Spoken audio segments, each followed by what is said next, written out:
আজকে কিছু মিটিং আছে, তবে মেইন মিটিংগুলো আগামীকালকে আছে। রাষ্ট্রীয় সফরের কিছু বেসিক কম্পোনেন্টস থাকে, তো সেগুলো সবগুলোই কালকে প্রতিপালিত হবে।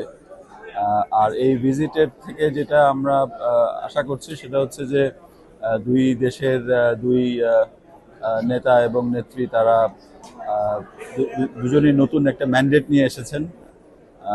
ভারতে জাস্ট ইলেকশন হলো এবং মোদিজি সরকার গঠন করেছেন, এবং বাংলাদেশেও জানুয়ারি মাসে মাননীয় প্রধানমন্ত্রী সরকার গঠন করেছেন। সুতরাং এই দুই নেতা তারা আগামীতে বা ভবিষ্যতে দুই দেশের সম্পর্ক কোন দিকে যাবে সেই ব্যাপারে একটা ভিশন ওনারা দিবেন এই দুই দেশের জনগণের জন্য।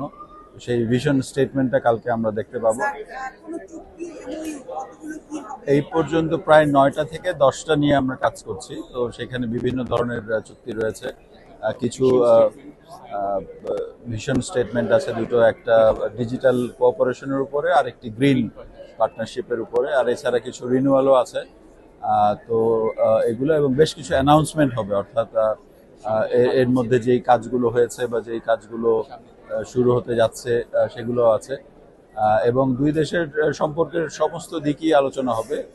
প্রাইম মিনিস্টারের সাথে ভারতের প্রাইম মিনিস্টারের বায়োল্যাটারাল মিটিং আছে, সেখানে ডেলিগেশন টু ডেলিগেশন মিটিং আছে, সেখানে টেটেটাট আছে, সেখানে স্মল ডেলিগেশন মিটিং আছে। সো এই বিভিন্ন মিটিংয়ে আমাদের দুই সাইডের বিভিন্ন যেই মিউচুয়াল ইন্টারেস্টের যে জায়গাগুলো আছে সেগুলোতে আলাপ আলোচনা হবে, এবং মোটামুটি আমাদের ভবিষ্যতের একটা রূপরেখা আমরা পেতে যাচ্ছি। তিস্তাতে আমরা জানি যে ভারতের সাথে আমাদের অনেকগুলো অভিন্ন নদী রয়েছে যেগুলো আমরা শেয়ার করি, তো সেগুলোর সবগুলোর সাথেই বিভিন্ন রকমের আলোচনা বিভিন্ন পর্যায়ে রয়েছে। তো তিস্তাতে এখন যেটা বোঝা যাচ্ছে যে তাদের কনজারভেশন, ডেভেলপমেন্ট, ম্যানেজমেন্ট, এই তিনটা বিষয়ে তাদের সাথে আমাদের একটা বেশ বড় একটা হতে যাচ্ছে। তাদেরও যথেষ্ট আগ্রহ রয়েছে, এখানে প্রচুর বিনিয়োগেরও ব্যাপার আছে।